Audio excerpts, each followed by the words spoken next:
Transport Malta qed tikser deċiżjoni tat-Tribunal Industrijali meta l-uffiċjali tal-infurzar tagħha qed jitħallew fl-istess post tal-sigħat twal f'xi każi anke għal madwar 8 sigħat. Dan mhux biss għad-detriment ta' saħħet l-uffiċjali iżda wkoll mingħajr ma jiġu offruti faċilitajiet biex jaqdu l-bżonnijiet tagħhom.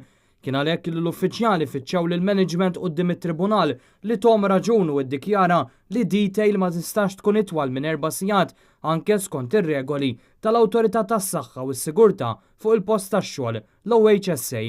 Fid-dawl li Transport Malta qed tinjora din id-deċiżjoni, il-ġimgħa mistennija seduta ta' arbitraġġ li għandha tikkonferma d-deċiżjoni tat-tribunal. Apparti minn dan, l-uffiċjali ta' infurzar qed jirriskjaw li jitneħħilhom l-allowance ta' fuel li kienu jieħdu biex imorru fuq il-post tax-xogħol tagħhom. Dan l-allowance issa mistenni jingħata biss meta mill-post fejn ikunu ordnati oriġinarjament jintbagħtu x'imkien ieħor.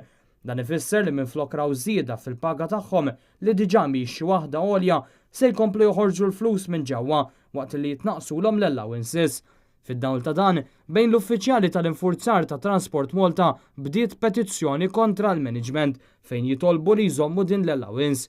Net News jinsab informat li minn 180 uffiċjal sissa ffirmaw aktar minn 70 għalkemm hemm madwar 75 oħra illi għadhom bil-probation u fosthom hemm biża' illi jiffirmaw.